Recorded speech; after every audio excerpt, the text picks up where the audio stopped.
Chief Olu Falae, a respected leader in the southwest of Nigeria, has a compelling perspective on restructuring that resonates with the hearts of many Nigerians. Central to the Yoruba position, his voice echoes the sentiments of a significant portion of the nation, advocating for a return to the principles of the Independence Constitution, a document that was painstakingly negotiated between 1957 and 1959. The Independence Constitution was the result of an agreement among the three regions of Nigeria. This consensus was the foundation of a united Nigeria, a country that was able to stand together because of shared understanding and collective decision-making. But with the advent of the military rule in 1966, the constitution was discarded, and with it, the negotiated agreement.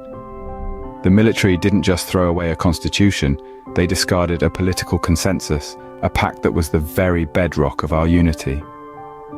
Chief Olu Falae's call for restructuring is not just about politics.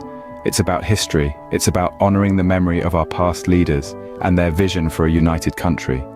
It's about going back to the constitution, which gave considerable autonomy to the regions. It's about a time when each region collected its revenue and contributed an agreed proportion to the center, a practice disrupted when the military centralized power. The current constitution, made by late General Sani Abacha and the military, is seen by Chief Falae as favoring one part of Nigeria.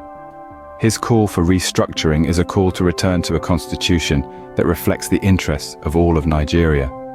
This involves a return to federal regions, a coordinator of states in the zone, each with considerable autonomy. In the eyes of Chief Olu Falae, restructuring means revisiting the consensus negotiated by our forefathers, the foundation of our unity. It's about giving voice to the diverse regions that make up this great nation, and ensuring that every region is represented fairly and equally. After all, isn't that what true unity is all about? The Independence Constitution, negotiated by our leaders, stood as a beacon of unity and mutual agreement. Today, we find ourselves operating under a different structure. The Independence Constitution was a testament to unity, a symbol of consensus among the three regions of Nigeria. It was not just a constitution, it was a negotiated agreement, a pact that formed the very foundation of a united Nigeria. Each region had considerable autonomy, their own constitution, and even their own ambassadors in London. They were truly federating units, contributing an agreed proportion of their revenue to the center. The revenue collection system under the Independence Constitution was a reflection of the autonomy of the regions. Each region was responsible for collecting its own revenue and then contributing an agreed proportion to the center. This system allowed for regional growth and development while still maintaining a unified Nigeria. However, the current structure is a stark contrast to the Independence Constitution. The military intervention in 1966 not only discarded the constitution, but also the political consensus that was the bedrock of our nation. Today, we operate under a constitution that was crafted by the military, a constitution that centralized power and revenue collection. In the current structure, everything is taken to the center. The autonomy that the regions once enjoyed has been significantly curtailed. The regions have been transformed into states, losing their status as federating units. The revenue collection system has been turned around, with the center now controlling the collection and distribution of revenue. This shift has inevitably led to a sense of imbalance and inequality among the regions. Moreover, the current constitution lacks the mutual agreement that characterized the Independence Constitution. It was not negotiated by our leaders, rather, it was imposed by the military.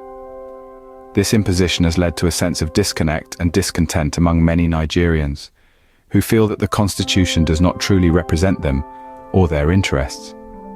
The shift from the Independence Constitution to our current system has significantly altered the dynamics of our nation.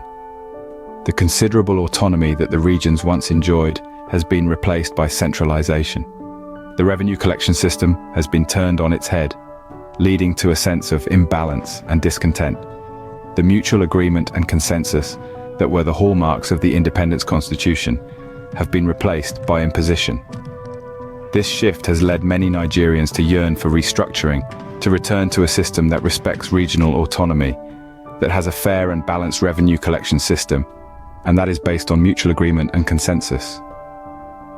As we continue to grapple with the challenges of our current structure, the words of Chief Olu Falae resonate with us.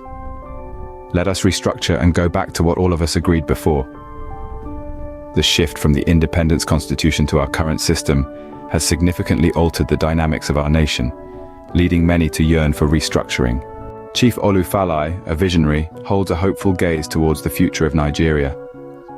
He is a strong advocate for restructuring, seeing it not as a means to divide, but as a pathway to a stronger, united Nigeria. The future, according to Chief Falae, hinges on our ability to embrace our past, to learn from it, and to use it as a blueprint for a more prosperous nation. His vision for the future is steeped in the concept of federal regions.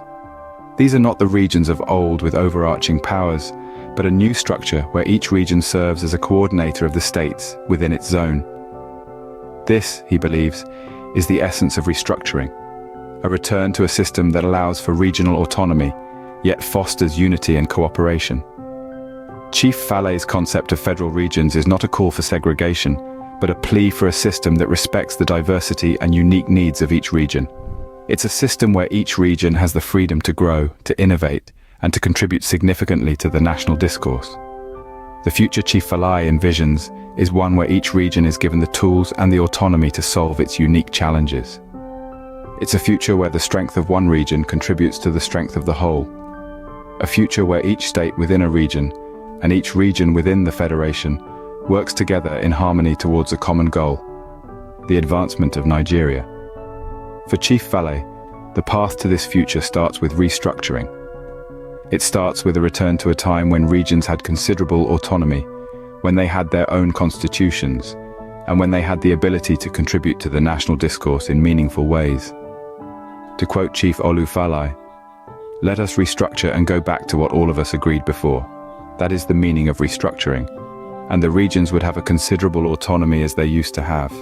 This statement not only encapsulates his vision for the future of Nigeria, but also serves as a rallying cry for unity and progress in our beloved nation. Following Chief Falae's vision for a restructured Nigeria, we turn our attention to another notable figure in the discourse, Professor Wole Soyinka. A renowned scholar and critic, Professor Soyinka delivered a compelling address at the Punch 50th anniversary, bringing into sharp focus the political landscape of Nigeria. He observed, with a touch of irony, that politicians seem to fully grasp the concept of restructuring only when they are out of office, a situation he finds both amusing and disconcerting. Professor Soyinka critiqued the current political system, highlighting how it hinders the nation's unity and progress. "The system we operate now," he said, "is so lopsided, so unfairly weighted against certain sections of the country, that it breeds resentment and distrust. This," he argues, "not only impedes national unity, but stifles the country's potential for growth and development." His call for a more inclusive and fair political structure was resounding.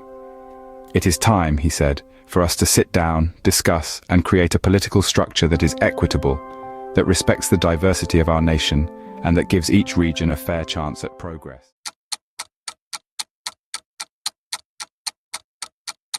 When the word restructuring is bruited around, we often hear the challenge, "Hey, what do you mean by restructuring?"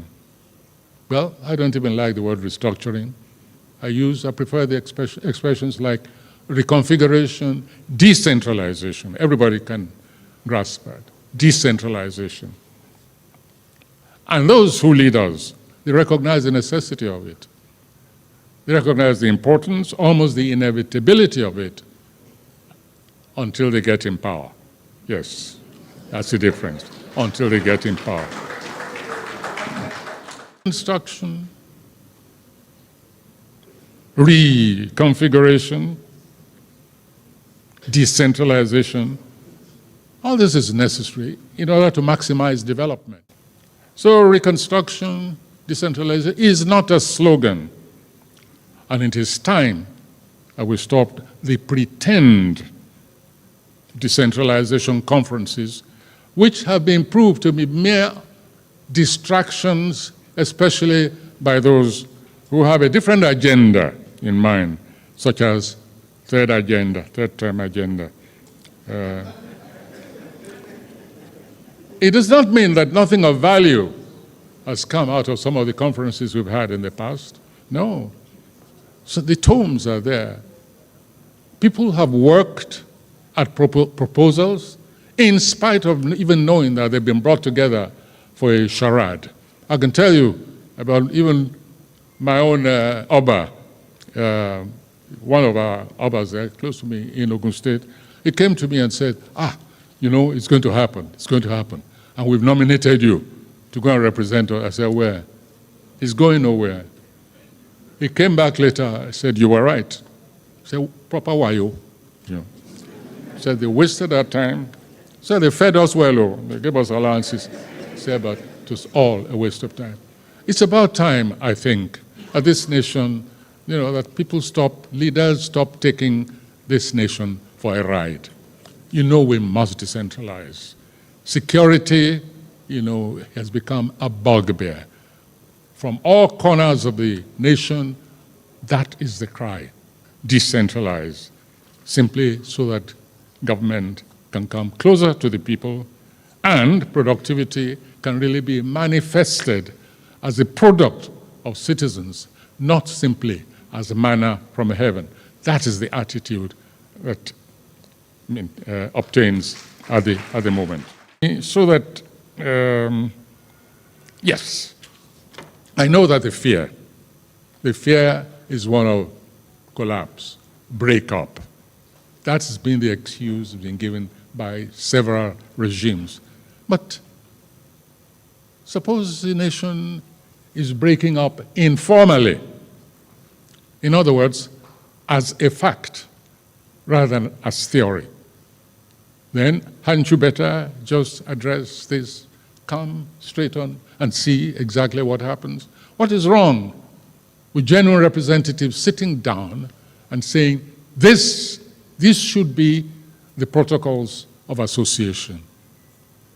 Anything outside of it, anyone who does not want to accept these protocols, abide by these protocols, and manifest these protocols in the act, should take a walk.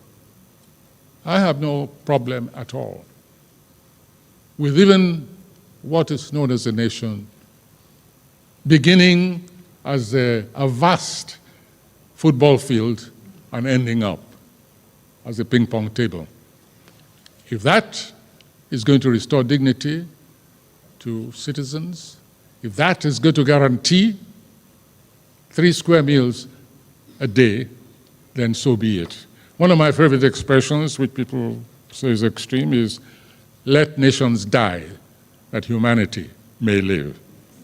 It's something. Professor Soyinka's address serves as a stark reminder of the need for political reform. It reinforces Chief Falae's call for restructuring and underscores the importance of this process for the future of Nigeria. As we reflect on these powerful perspectives, we are reminded that the path to a stronger, united Nigeria lies in our willingness to embrace change, to respect our diversity, and to work together for a common goal. If you find resonance with the messages expressed in this video, we implore you to take action. The digital age has provided us with a powerful tool for advocacy and change: social media.